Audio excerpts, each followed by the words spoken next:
Welcome to another episode of In Studio. I'm joined today by someone who needs no introduction, but I'll do it anyway, Neil Patrick Harris. What up? Thank you for coming. And I was just saying to you before we started rolling, I was nervous today to have you here, just because I feel like flattery was the best way to start an interview, right? But like I feel like you could probably do everyone's job in this room even my job better than I could. So That's let's not see. true at all. Maybe at the end we should switch places. But do you ever get nervous though? I do, yeah. I've always thought that it was a good skill set to keep learning new skill sets, you know? And so, since I've been working for a long time, I'm 45, I've been working since I was 13 years old, 12 or 13, that I didn't want to feel like I only knew and was capable of doing this one type of thing. So I did a single camera half-hour TV show for Stephen Bochco, and that was super cool. Wow. But I learned for 4 years how to stand pretty perfect, how to walk into a scene, and how to hit my mark without looking down, and how to not sway so that the cameraman was happy with me, and how to always have the focus guy happy that you don't do this a lot so they don't screw up, and how to pretty much stand still and do the scene, because in order to make the day, especially as a child actor who can only work so many hours a day by law, you couldn't pontificate and wander around, because then they would have to move the cameras and shoot other angles. So I got really good at walking in and standing still, which turned out to be a detriment when I tried to do something else, like theater, where you need to walk around. And I didn't know, I finished Doogie Howser, and I was like, I don't even know how to move my arm. I'm used to standing still. And so I don't even know where, like, I had to do Alexander technique and these things to learn how to just use your body. So then I delved into theater stuff and became sort of entranced with that. But that requires a largeness, kind of a duality of largeness mixed with intimacy, so that the person in the front row doesn't think you're doing Grand Guignol, and the people in the balcony don't feel like, or do get to feel like they're part of the process, which is an interesting dynamic. But then when you want to do a feature film, say, you can't be that big because the camera's like right here. So I just find that all fascinating. I like the flop sweat nervousness of coming up with something new. That said, my recurring nightmare dream is always that I'm in a school and I don't know, I'm the new kid at a school, and I have my list of what classes they're on. I don't know where they are. I don't know where my locker is, and the bell is ringing and I'm trying to find my way. So that's interesting. That's great. I sort of take it on and look forward to it and think that regardless of your age, you should be convinced that there's more to learn and horny to learn it. At the same time, I guess it doesn't make me nervous. Well, there's so much more to learn from you, and I'm just tempted to like finish this interview like that now. But that would be awkward. But by the way, you should teach your own master class, which they're doing now. Just listening to that answer, you need one of those. But that's not. They asked me to teach a master class. You know, you're talking about that. The online course.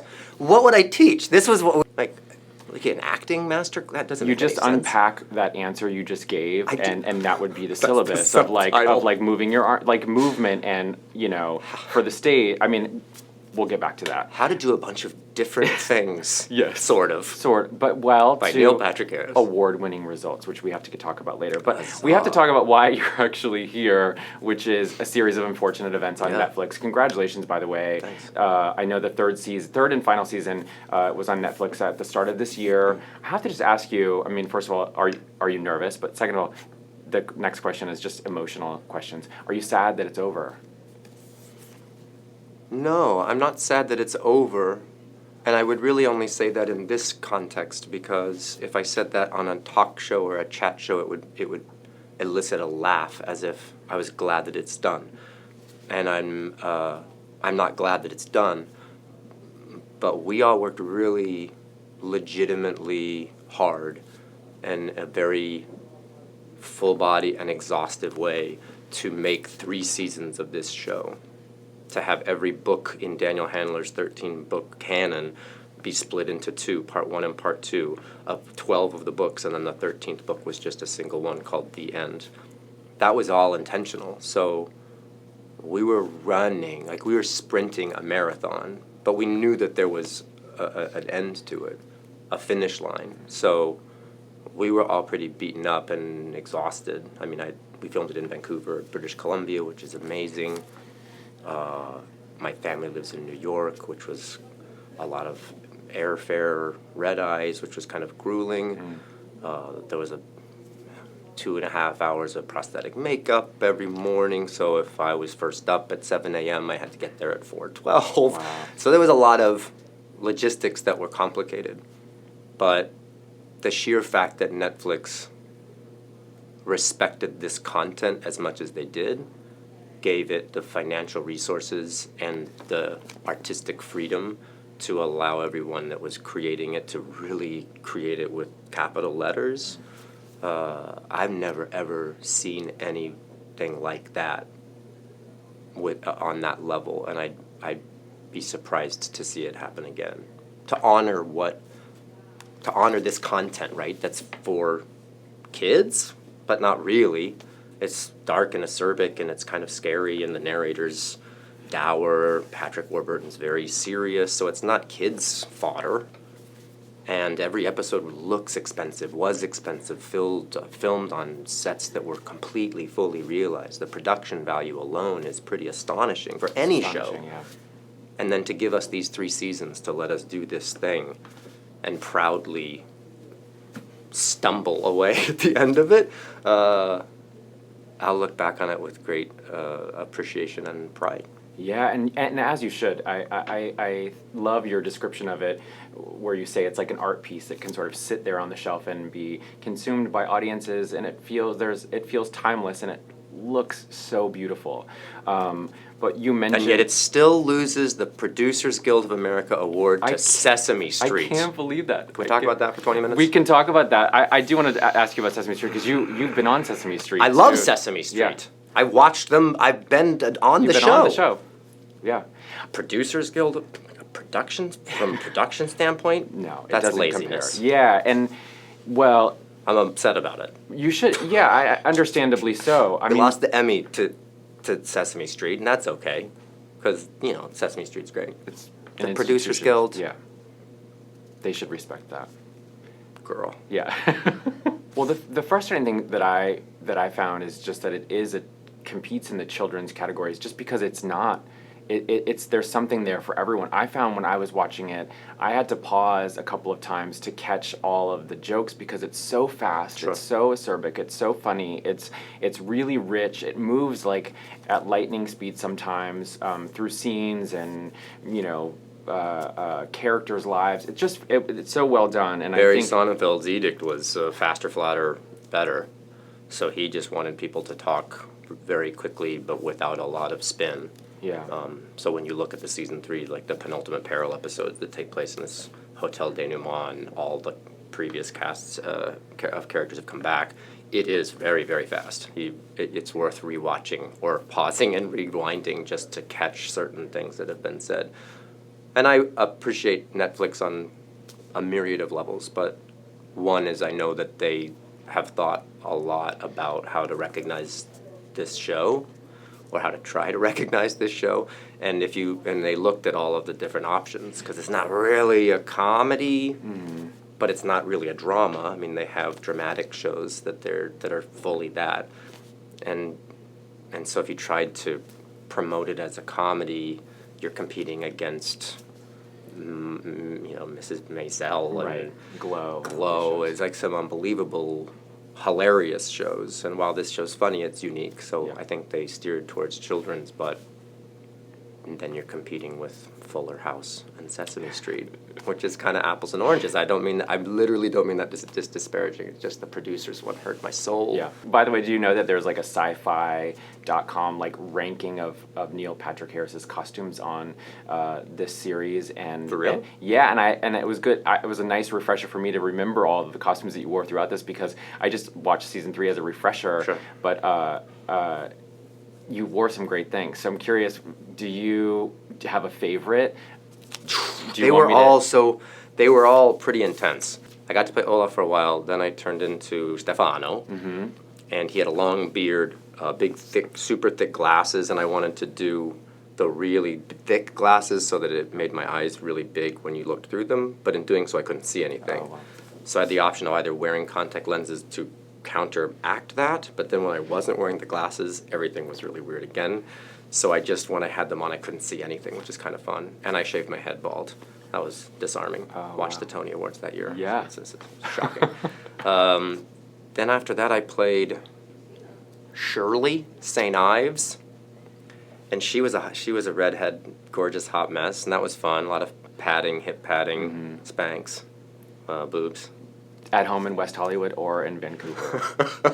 No, in Vancouver. I had done Hedvig before, Yes. so I knew my way around drag a little bit, but that was fun mainly just to make everyone laugh off camera.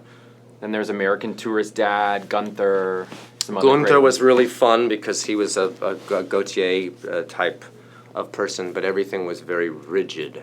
So it was challenging and taxing on my body because I'm used to being able to go like that if I want to. But this collar that I had was super starchy, and he had these fake teeth and these big glasses and the hair and everything. So everything was very posh and, fancy. And that was cool. The hardest was probably Captain Sham.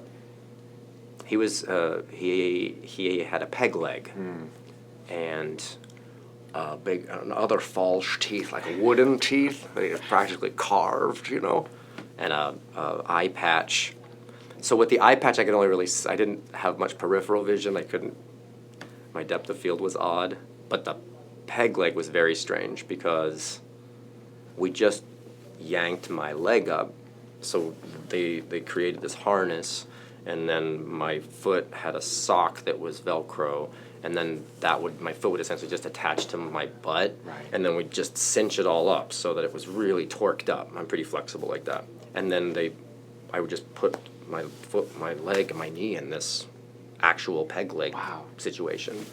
So it worked as a peg leg, but it was kind of hard to walk around. Could you just keep it there for hours all yanked up like that? I tried to, but your body rejects Yeah. that kind of ideal very You lose quickly. blood circulation very All right, quickly. method actor, calm it down. Yeah. We have circulation to deal with. We need you to live through the rest of the series. But I think it was fun, and also just as an actor, in actor speak, it was fun to not just be doing the Cabinet of Dr. Kilgary, where you're just putting on different costumes and being Fletch, which, by the way, someone needs to redo Fletch, I'm just saying. Yeah. But it was Count Olaf putting on these costumes, and these characters that he was portraying had to be believable enough that the adults couldn't recognize him, but ridiculous enough that the kids couldn't believe that the adults couldn't recognize him. So it wasn't Neil playing different characters. It was Olaf. It was Neil playing Olaf playing different characters. So I was a little bit of a mind fuck in that regard, because I kept wondering, should I be more overt or should I be subtler? But if I'm subtler and better as the character, does that defy and belie what Count Olaf is, which is a terrible actor? So I was constantly sort of asking Barry, when I'm Shirley St. Ives and I'm talking like this, is that too different? Should I be breaking character every once in a while? Yeah. Wow. So we played around with that. It was fun. Wow, it's just sitting here with you is just another reminder of just the great work you did on that, Thanks, man. on the whole thing. It was really astonishing. And Thank you. but you mentioned being a kid, starting out when you were a teenager or younger. 12, yeah. 12. You work with a lot of kids on this show, and who are phenomenal too. It was just also remarkable to watch how mature and how their performances have nuance too. And every flash of the baby just brought a smile to my face. When you worked with these kids, and I know your own kids were on the show too. How much has changed from being a child actor today than when you first started that? I don't think much has changed at all. It's a very demanding request to have human beings who are not trained with a skill required to perform with a laser precision take after take after take after take, a skill that you really need to be trained to do. And if you train too early to do it, then you're not that interesting because it all feels sort of overly theatrical and phony. You hire kids because they're innately good. They just have this sort of X factor watchability. But those same people have to spend hours and hours and hours every day doing the same thing in repetition, but a little bit different every time, hitting their marks but not feeling like they're required to do so. There's a lot of skill in it. And when you're a kid that doesn't have a lot of experience, it's a tricky dynamic. And it was hard for them. They were tired because they had also, by the way, 3 hours of school a day. Louis from the UK, so he was studying for his massive tests that determine his adult future while he's also having to regurgitate monologues about losing his parents while climbing the side of a mountain. So it was pretty Herculean what they were asked to do, and these kids were really good. Wow. I scared the little one. You did? Yeah. What happened? Little Presley. Well, in season 1, she was really little, baby little. And so there was a scene in one of Olaf's beginning scenes where he picks up the baby and he holds her over a table drunkenly, and the kids are very nervous, and he laughs and almost drops her, and then loses interest, slaps Klaus. And so for one of the takes, well, we had a fake baby, a weird like rubber baby that was very scary. It would be a great horror movie. And we used that, but it just kind of looked like this weird rubber baby. And so we used Presley for one of them, and I pick her up, and I was safe. I wasn't drunk or just not caring. But I was still moving around in a precarious way. And she did not like that, understandably crying, as you would, which was what the baby in the scene was supposed to be doing, so it all looked great. But from that point on, she did not want to spend much time with me. And when we did spend time together, I mean, we spent a lot of time together, where I was nice, talking like myself, smiling, Wow. but still, when we would say action, I'd have to glare at them and say, "What are you looking at, child? Get out of here, or else!" This poor kid is 3 years old. So I probably owe her some therapy bills. I wondered that because there's a lot thrown at her.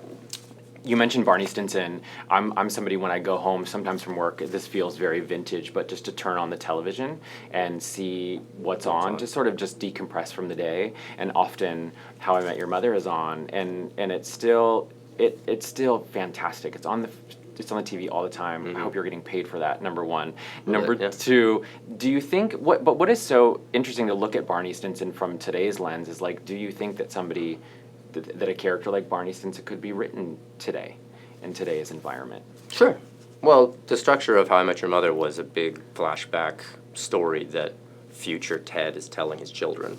So the nice thing about that structure is that it didn't have to play out linearly, and Ted's interpretations were, and the storytelling was likely larger and more unrealistic than actually happened. So Barney could be more ridiculous in his flirtations and his overt stupidity, because I think it was Ted telling the story as opposed to what actually happened. So, yeah, I think everyone wants to have, not everyone, I think many people want to have that wingman friend that is the devil over their shoulder that will say, not just challenge you to do it, but grab you and make you do it, right? Even if it goes terribly wrong, Barney would just lie later and say that it went incredibly right. He was delusional and super fun. Got to wear cool suits and make up catchphrases and do all of that. So, yes, you're always wary with a multi-camera sitcom of being the one who has the Urkel catchphrase, or that wears the silly jackets, or gets put in a smaller box of a singular thing. And they wrote Barney in such a way that he got to be more expansive and be more ridiculous, and yet still be pretty hip and cool. This has been so fun. Thank you. Yeah, this has been great. Congratulations on the end of this series. If you guys have not checked out A Series of Unfortunate Events, check it out on Netflix, streaming all 3 seasons right now. Yeah, please do. And watch more in-studio interviews at thr.com, and we'll see you next time. Bye.